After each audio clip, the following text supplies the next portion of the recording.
I think we've all sensed it, haven't we? That kind of growing feeling, maybe an unease about how younger generations are doing. Yeah, it's definitely out there, more than just headlines. Like you say, it feels like something fundamental has changed. Exactly. And it seems linked to this crisis in youth mental health. Mm-hmm. So today we wanted to dig into Jonathan Haidt's book, The Anxious Generation. It's subtitled Rewiring Childhood's Future. And it offers a pretty compelling argument about why things have shifted so dramatically. Right. He really traces it back to a specific period, doesn't he? Around 2010 onwards. Yeah, that's his time frame. A major cultural and, well, technological shift. And what I find really interesting is the way he frames it. He calls it the great rewiring of childhood.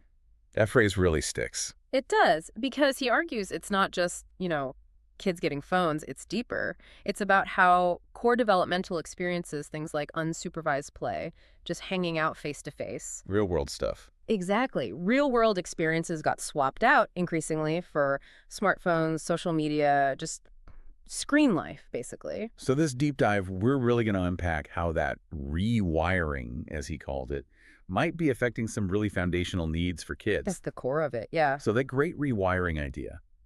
Haidt talks about 4 foundational needs for a healthy childhood. What are those specifically? And how does he argue they're being, well, undermined?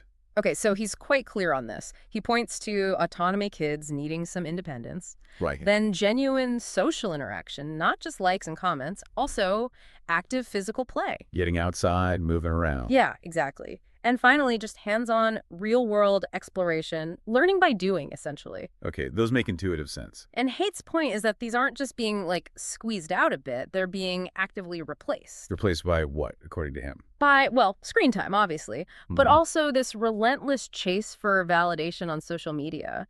And he brings in this other concept, too, safetyism. Safetyism. Tell me more about that. It's this idea that maybe we've become perhaps overly focused on physical safety, to the point where we might inadvertently stop kids from having challenging, independent experiences. The kind of experiences that build resilience. Precisely.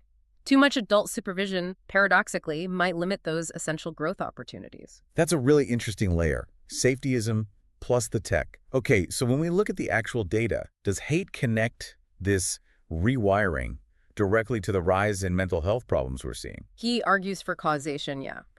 He pulls together data from various national sources, things like self-harm rates, ER visits related to mental health, survey data. And what does it show?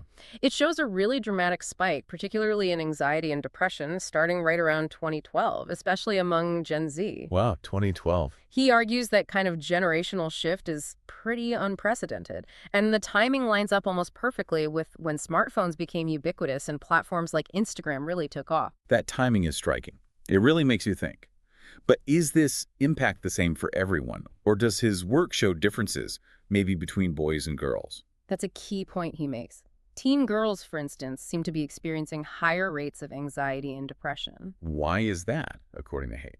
He links it to things like the constant social comparison online, online harassment, which is sadly common, and maybe a kind of emotional dependency on digital feedback. It's a tough environment. Yeah, that sounds incredibly challenging. What about teen boys? Does he see a different pattern there? It looks a bit different for boys. While maybe fewer outward signs of anxiety or depression compared to girls in some data, Haidt points to another concerning trend, a sort of withdrawal Withdrawal from what? from traditional social life, more retreating into solitary activities, maybe excessive video gaming, passively consuming content online, sometimes even finding problematic online communities. So a different kind of impact, but still moving away from real-world engagement. Exactly, a different manifestation of that rewiring. Okay, so tech is obviously a huge piece of this puzzle in Haidt's view. Yeah, But he also looks beyond just the devices, right? At things like schools, parenting. he does. He suggests that schools and parenting styles have also shifted, sometimes becoming overly protective, feeding into that safetyism idea we mentioned. Well-intentioned, perhaps. Absolutely well-intentioned, but maybe with the unintended consequence of limiting kids' chances to build that resilience, that independence they need to, well, thrive. Right. So wrapping things up a bit from this deep dive, Haidt's central argument seems to be that we're kind of maybe unintentionally raising kids in this digital world that actively works against their mental health. Undermining their resilience, their joy even. Yeah, and replacing those key needs, autonomy, real social connection, play, exploring the actual world. But crucially, the source material doesn't just leave it there. It offers solutions, concrete ones. Okay, like what? Things like strongly encouraging delaying smartphones until kids are older, maybe 14, and social media until 16. Hmm.